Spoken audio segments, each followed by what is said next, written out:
Macmillan Audio presents The Dirty Tricks Department, Stanley Lovell, the OSS, and the Masterminds of World War II Secret Warfare. Written by John Lisle.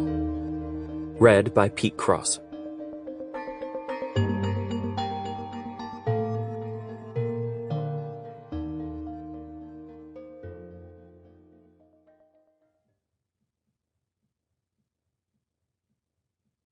Yea, stranger engines for the brunt of war than was the fiery keel at Antwerp's bridge I'll make my servile spirits to invent. Christopher Marlowe, Dr. Faustus. Oh, what a tangled web we weave when first we practice to deceive. Sir Walter Scott, Marmion. 1. Donovan's Dragoons.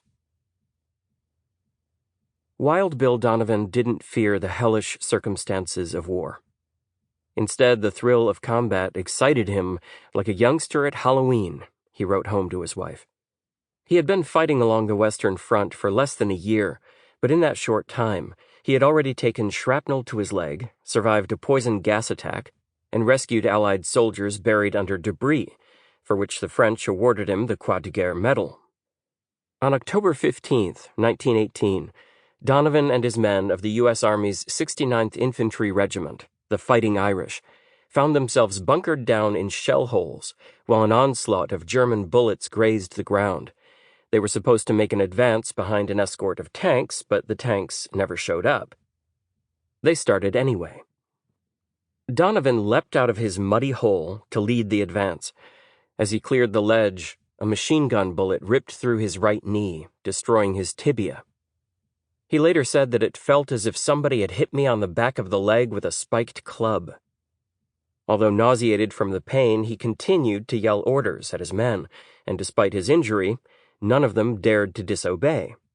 He was known to sock them in the jaw for less, a punch that one soldier said carried enough force to rival a kick from a mule.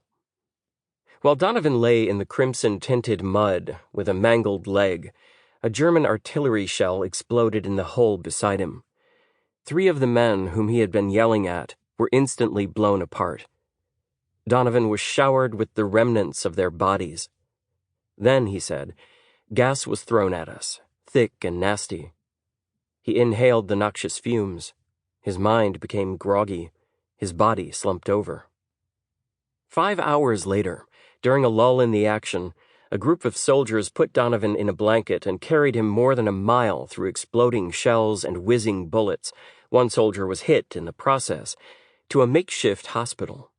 They arrived to find a harrowing scene. One officer had been shot through the stomach and was bleeding out on the floor. 2 more had undergone surgery and were begging their nurse to hold their hands and smooth their brows. Another man died while crying for his wife and children. Donovan survived his injuries, but he ultimately lost half his regiment, a fact that would weigh heavily on his conscience for years to come. Nevertheless, despite the mental and physical anguish that he had endured, and despite the men whom he had lost, when he returned home from Europe, he hungered for another taste of combat.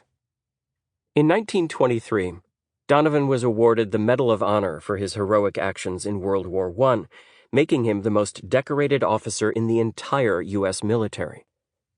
At an emotional ceremony in front of a crowd of 4,000 veterans, he unfastened the medal from his neck and gave it to his regiment. Tears welled up in his piercing blue-gray eyes. "It doesn't belong with me," he said. "It belongs to the boys who are not here.